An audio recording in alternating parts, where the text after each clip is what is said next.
5월 18일 한절 묵상 욥기 9장 32절과 33절 말씀입니다.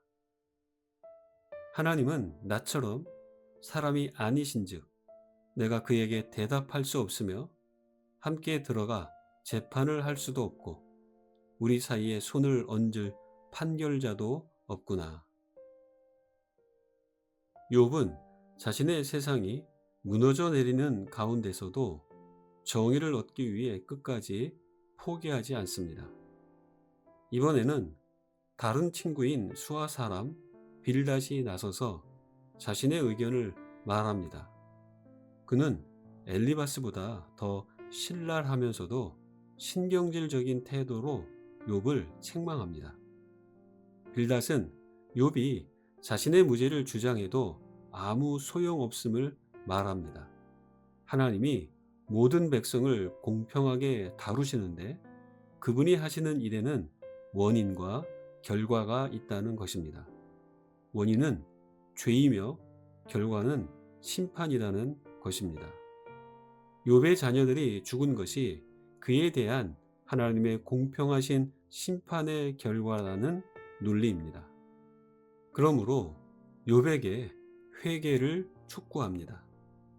욥이 하나님께 자신의 죄를 회개한다면 하나님이 욥의 잃어버린 모든 것을 되찾아 주시며 회복시키실 것이라 말합니다. 하지만 욥은 엘리바스의 말을 들었을 때와 마찬가지로 빌닷의 말에 조금도 설득되지 않습니다. 하나님의 정의를 믿기에 그분이 정의를 구하는 자신에게 직접 그 정의를 보이실 것이라 확신합니다. 욥은 이 과정에서 친구들을 잃을 위험도 있었습니다. 그 시대의 종교적 사람들은 하나님께 나아가기 위해서는 자신을 대신해 말해줄 중재자가 필요하다고 여기던 때였습니다. 욥의 친구들은 자신들이 중재자로 함께하는 것이라 생각했기에 그를 떠나지 않았던 것입니다. 하지만 그들은 욥을 위한 진정한 중재자는 아닙니다. 욥을 바로잡기 위해 자기들이 가지고 있는 철학과 신념으로 고통과 괴로움을 더해줄 뿐입니다. 욥은 지금 곁에 머물러 있긴 하지만 많은 말로 자신을 정죄하는 중재자가 아니라 부족하지만 자신의 무죄를 변호하며 진정으로 위로해 줄 수 있는 중재자, 참 친구가 필요했습니다. 그 마음이 담긴 것이 오늘 한절 묵상 9절입니다. 하나님과 나 사이에 진정한 중재자가 있다면 좋겠다는 것이 그의 간절한 마음입니다. 우리는 고통의 한복판에 있는 욥의 이러한 마음을 공감합니다. 그러나 주의해야 할 것이 있습니다. 뜻하지 않은 고난이 오고 그로 인한 고통의 시간이 길어질 때 우리 안에 하나님을 향한 부정적인 생각이 생길 수 있음을 말입니다. 이러한 생각은 하나님과 우리 자신에 대한 왜곡을 가져옵니다. 하나님이 자신을 미워하고 치셨다는 생각, 자신은 그저 억울하다는 생각 말입니다. 하나님은 우리를 미워하지 않으시는 분인데 미워한다고 생각하고 잘못한 게 없는데 혼나고 있으니 억울하다고 생각하는 것입니다. 들려오는 여러 말들, 그에 대한 이런저런 생각이 우리를 그렇게 이끌어갈 수 있습니다. 그러므로 우리는 생각의 기준과 흐름이 사람들의 말이나 내 감정이 되지 않도록 주의해야 합니다. 스스로 깊은 웅덩이나 수렁을 파지 말아야 합니다. 욥의 때와 달리 우리는 지금 완성된 계시, 완전한 계시인 하나님의 말씀이 우리에게 있습니다. 욥과는 달리 우리는 언제나 말씀을 통해 하나님을 만날 수 있는 특별한 은혜를 받았습니다. 그 말씀 속에 담긴 하나님의 약속을 붙잡으시길 바랍니다. 그 말씀을 생각과 감정의 기준으로 삼으시길 바랍니다.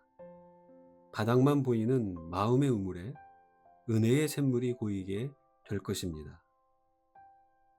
또 한 가지 주의해야 할 것이 있습니다. 욥의 친구들의 말에는 그 시대가 공유하는 신에 대한 일반적인 관점이 혼합되어 있습니다. 오늘날에도 마찬가지입니다. 사람들은 단정하게 살고 선한 일을 하면 하나님 앞에서 괜찮을 것이라 생각합니다.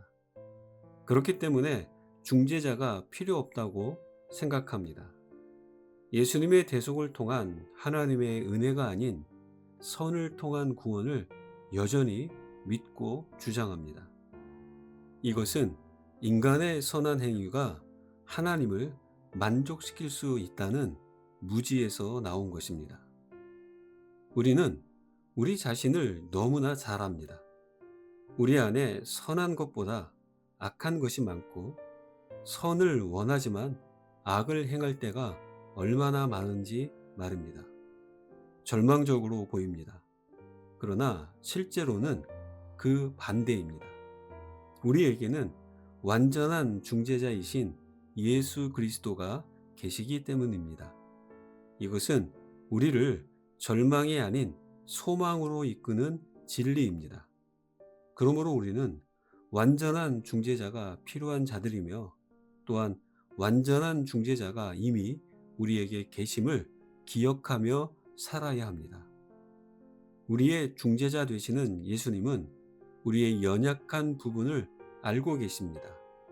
우리와 마찬가지로 시험을 받으셨지만 죄가 없으신 그분은 욥의 친구들과는 차원이 다른 친구이자 중재자이십니다. 깊은 고난과 괴로움의 골짜기에 있을지라도 믿음의 주요 우리를 온전하게 하시는 우리 주 예수 그리스도만 바라보며 믿음의 돌을 굳게 붙잡으시길 축복합니다. 기도하겠습니다. 하나님 아버지, 고난과 괴로움의 깊은 웅덩이에 있을 때에 마음과 생각이 왜곡되지 않도록 지켜주옵소서. 우리를 끝까지 사랑하시는 하나님의 성품을 신뢰하게 하옵소서. 착각 속에 살아가는 우리에게 완전한 친구요 중재자 되시는 예수님을 허락해 주심에 감사드립니다. 오직 주님만 바라보는 삶으로 이 땅을 살아가게 하옵소서. 예수님의 이름으로 기도합니다. 아멘.